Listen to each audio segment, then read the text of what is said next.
So alright, it's February 2011 and everything is pretty much frozen and dormant, and I wanted you to see it.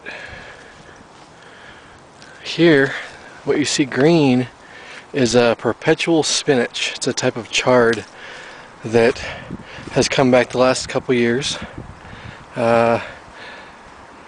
Then here is a hardy kiwi, and under this box here we have different fruit trees and pots. Obviously everything's pretty much down to the bone, as you'll see everything in the yard. This here is just a tomato plant that needs to be pulled from the pot. And a cherry, a little stick figure right here next to these. It's a bush cherry. And in here you can see the green tops of leeks, and then I don't know if you can make it out, these little grass-like pieces are saffron. And then an apple tree. It's only going to grow about 6 feet tall. And then we get into some of the herbs. Little pot with some savory in it, and a lavender. I'm wondering how this lavender is going to do this year. Where this plum tree was a curry plant, and I decided that I was going to pull that, and it was pretty much the winter protection for this rosemary. Did I say lavender? It's rosemary. And that rosemary there. So we'll see what happens there. Back over here, another tomato in a pot, and this usually fills with a grapevine. You'll see that in the summer. I cropped it way back for the 2nd year in a row. When I moved in, it ran up the fence along both sides, and nobody kept it back, so it didn't produce any grapes. So I'm seeing if I can get it to produce.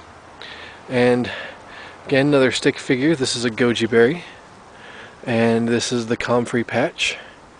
And behind that is another twig. See if I can find it. About here. And that is a Saskatoon blueberry. And in the back we have an almond, and compost bin, fertilizer maker. I take the comfrey and make a comfrey tea or a compost tea in that big bucket, and then I fertilize the plants with it.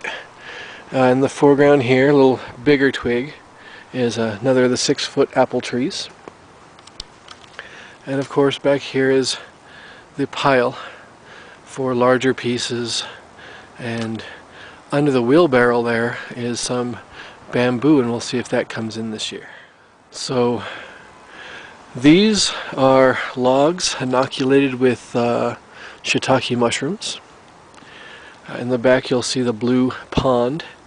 I decided to punch some holes in the bottom and make it so it drains slower, so that I could put in a little forest here.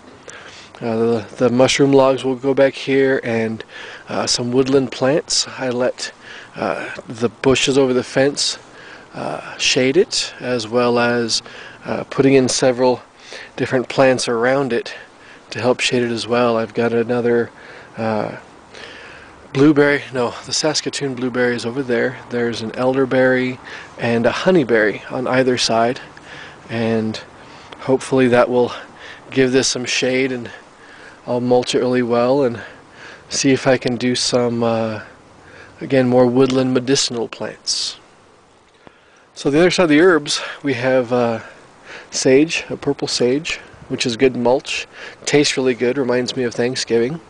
Bergamot sage, and then throughout here there's oregano and thyme. And of course here is the garlic patch, and another tomato that's still in its pot. Let's see. Here, you can't see it. Well, you can see the lavender. But in here also is a alpine strawberry. There's another alpine strawberry over here as well. To this side of the garden, the big tree in the center is a quince, Smyrna quince, and at its feet, near the log, the red tag is a flowering quince. So a shorter and taller, two different species, both providing quince, and yeah, it's not so bad. Here is is it acerola? No, this is something completely different. When I find out, I'll let you know what it is. The red dots, I don't know if you can make them out. The red dots on the ground are asparagus seeds. And I just let my asparagus go to seed and rub them in and see if someday more asparagus will come out of the ground.